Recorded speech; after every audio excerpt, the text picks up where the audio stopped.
Hi, I'm Justine Pogroske and I'm a results leader. You're listening to ResultsLeader.fm. Being a thought leader is easy. Getting results is hard. This show is for the results leader who lives and dies by their results. Here is your host and Chief Results Leader, Jonathan Rivera. You are listening to ResultsLeader.fm. Welcome back to another action-packed edition.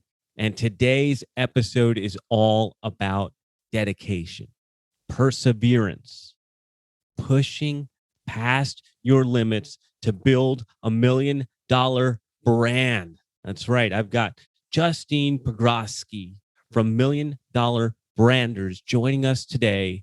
And this is one of my favorite episodes ever. She's got me motivated. I wanted to jump out of my seat and go do something. And I know you're going to feel the same way too when you listen. So let's jump in. Justine, welcome to the show. How are you? Thank you so much, Jonathan. I'm good. How are you? I think that I'm better than you. And I want everybody to know this going into the interview, how dedicated you are. You're on the other side of the world. It's nearly 2 a.m. and you still show up to do this. You're 100% dedicated. How come you're so dedicated? It's called Results Leader FM, Jonathan. You should know. You started your own station. Entrepreneurial fire. You've got it in your gut. You're born with it.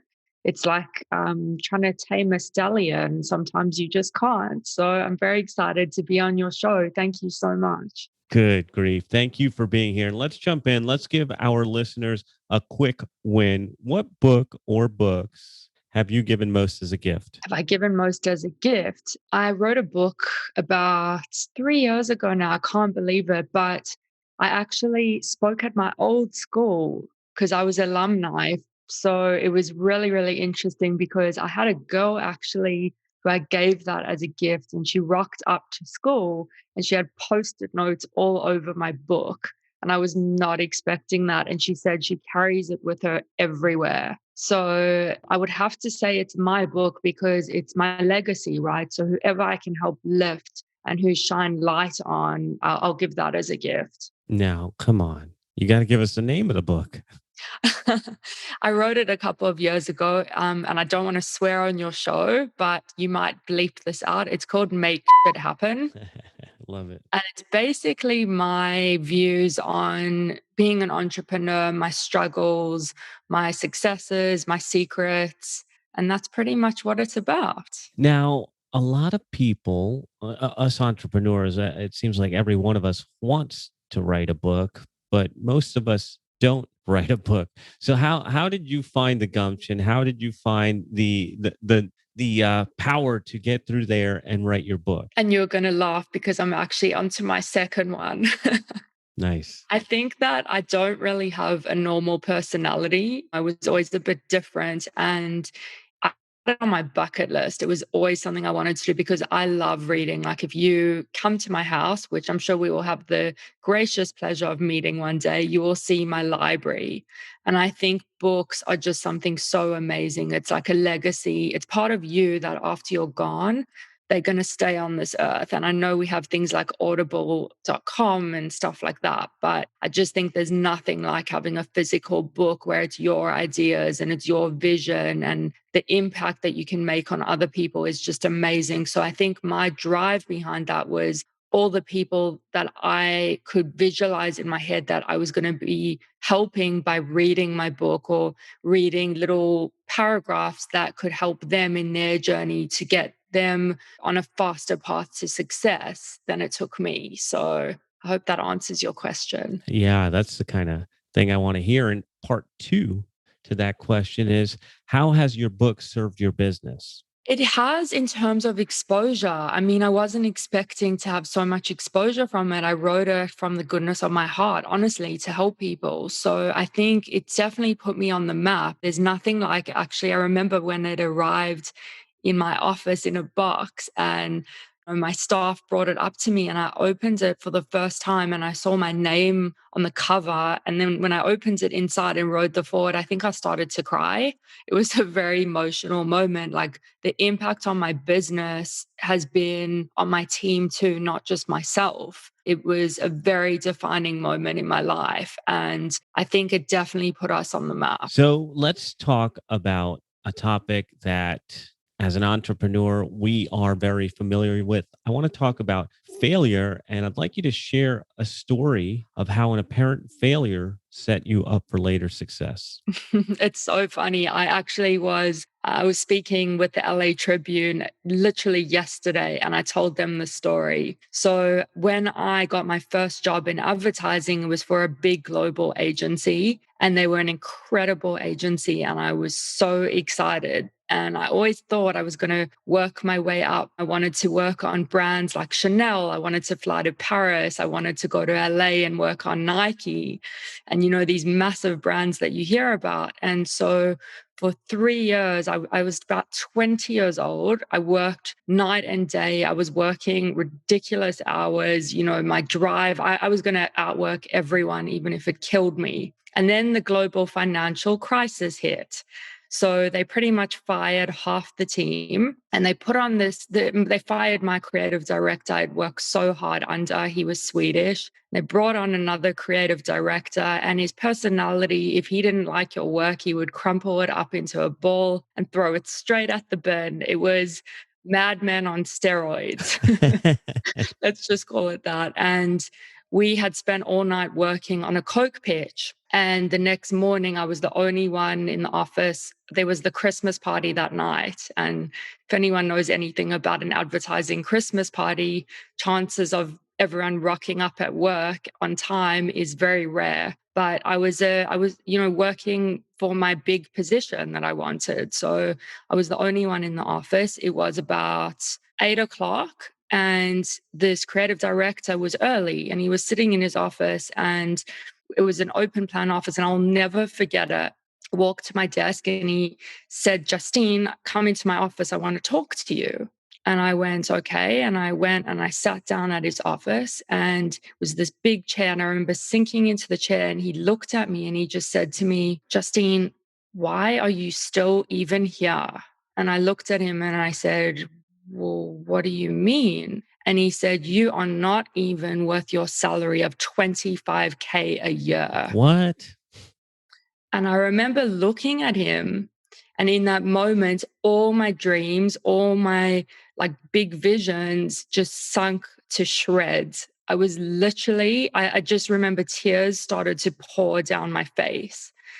And I walked out of his office and I walked downstairs. And I don't even know how I got out of the office. I was in such a state because I'd worked for blood, sweat, and tears 3 years because I wanted to be this big creative director. And here I telling me I wasn't worth my salary of 25K a year. So I walked downstairs and all I could do was I called my mom because she's literally like my hero. And I said to her, Mom, I'll never forget that day. I called her from the coffee shop and I said to her, Mom, this big creative director who has won campaigns all over the world said to me, even though, I'm talented, like I'm not worth my salary of 25K a year. And he doesn't know why I'm still here. And to be honest, I don't even know why I'm still here. And I had tears rolling down my face. I was beside myself. And she said the words that I will never, ever forget to this day.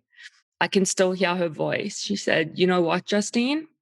No one's words will ever be able to define you or your brand. And one day people are going to know you for what you do and you will be on billboards because you are talented and no one's words can define you except for your own. Wow. And literally, I thank that creative director every single day because if it wasn't for him, I would not be where I am today. Like sometimes I think people will come into your path to change your path. What a beautiful way to look at it. And that's really evolved thinking, taking those obstacles and turning them into opportunities and jumping off points. I respect that. Now, let's talk about investments. What would you say is the most worthwhile investment you've ever made? I'm literally writing about this right now. And by far, I would say my personal brand. Putting in the work to actually build myself and not in a selfish way. I think it's that saying, it sounds cliche, but if you invest in yourself and educate yourself and work your hardest on yourself, you'll be surprised how many people you can impact. And especially through my brand, the amount of people I'm meeting at the moment. I think, Jonathan, I don't even know how we found each other. It was on IG. Yeah, Me well, there you stalking you. go. There you go. But how amazing is that? So if I didn't work so hard on my brand and put in the effort to put myself out there and I didn't take that risk, and it is a risk, right? Like your brand, you can look at it almost like a stock. If you put out a bad brand, you're going to get a bad investment. But if you keep being persistent, like a stock, and you just leave your money there, eventually something's going to hit. Like you would even know through running your podcast, like I'm sure, because you've been consistent with it. You've built up a name, you've built up a brand. So I would say by far that's the best investment that I've made. I want to tell our listeners to take a second and maybe hit that rewind button because there's a few pieces that Justine dropped there that are useful. And the last one, not just building the brand, but the consistency piece.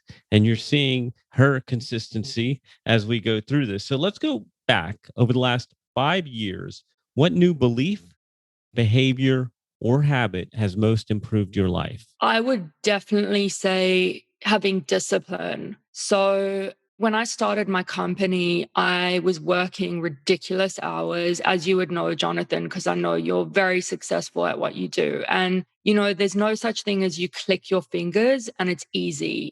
There's no easy Come way to make on, money. There's please. no easy way to, yeah, exactly right. I wish there was a genie lamp that you could rub and then, you get your whole dream and unicorn and rainbows. But we all know it's starting from nothing. We all once, the master was always once a student, and I'm still learning and I'm still going to be a student till the day that I die. But discipline is something that I've truly learned. After I wrote my book, I was working crazy hours, and on the outside, I achieved everything I wanted to achieve. The money was great. I was getting good exposure. But my inside, if I'm being very honest, I was suffering with major burnout because my personality is 100 miles per hour and 100 or nothing. And anyone who knows me will tell you that I put so much effort into everything I do, or I just don't do it. But this time it took its toll. And, I wasn't looking after myself. I wasn't looking after my body. I've never been truly unhealthy. I'm not a drinker. I don't smoke, but I was just working way too hard and I was depleted. And so I just woke up one morning. I was like, something's got to change. Like, I've got to have a non negotiable list with my life, because if I'm going to go to the successes that I want to reach and be able to look after all the people around me, how can I do that if I'm not looking after myself? So I think discipline drove me. Well, actually, I competed in bodybuilding, and it's not the muscly bodybuilding, it's the nice bikini bodybuilding that I don't like to advertise. But what it did for me was it taught me that you can have the time for yourself if it's a non negotiable. I would wake up in the middle of winter, even if I didn't want to, and I would go to gym. 5 o'clock in the morning, I would force myself. Those seconds when you don't want to get out of bed, those are your moments of your greatest growth. Those seconds that you think you just can't go on, when you can't do another rep, those are the moments of your greatest growth. And what it did for me was it taught me such great business values and insights too. It literally spilled into my business because I was performing better, because I was healthy, I was drinking water, I was looking after my body. As a result, my mind was stronger. So if you have the discipline, it's like to, look after your body. And it's the same goes with your mind, like put healthy things into your mind. We've got a choice to sit in front of the TV and watch endless Netflix and chill, especially during coronavirus. So many people have sat back and just gone, oh, okay, I'm just going to do whatever because people are just chilling right now. I know people like you, Jonathan, and me, we were the ones to actually drive our businesses and drive our minds forward and use it as time to spend with our family because those are our values, those are our disciplines. And I think that's the difference between someone who's going to change the world and someone average. I gotta tell you, I'm like pumped now. Like you're motivating the hell out of me. I'm like, yeah, exactly. I'm glad. I'm glad. I'm digging it. I'm digging it. So let's have a little bit of fun. What are some bad recommendations you hear in your area of expertise? Oh my God, this is so easy for me. So, my pet hate is those people on YouTube or Instagram or Facebook. You know how you see those ads and they're like, yeah, I made $1 million overnight through my ecom business. Yes. Those are the bad recommendations. Like, people, hello, do your research behind those people. Anyone who knows anything, I mean, you get some of those really good people who have a great track record, but some of these people who are like claiming to make $1 million overnight through selling, I don't know what, like pots or pans or whatever they sell. Like, even, those people who pretend to be coaches. And you're like, well, what are you a coach of and what have you achieved? I always say with my mentors, is it someone I actually respect and want to trade places with? If it's not, then I'm not going to listen to them. So if I'm being frank, that was my best answer to my pet hate. I think you were being quite nice there. You were very easy on those fakers, but fine, fine. We'll get into what this show is really about because that's a perfect segue into this next question.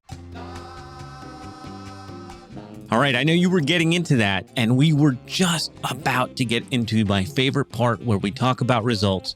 But first, I want to ask you a question. Are you picking up what we're laying down on this show? Are you digging what we are sharing? If you are, why not make yourself a hero today and share this with somebody who can use it? Put this out on your social media channels. #ResultsLeaderFM. I'll be out there looking for you and I'll make sure to boost it up too when I see you. Now that we've got that out of the way, let's jump back into the interview.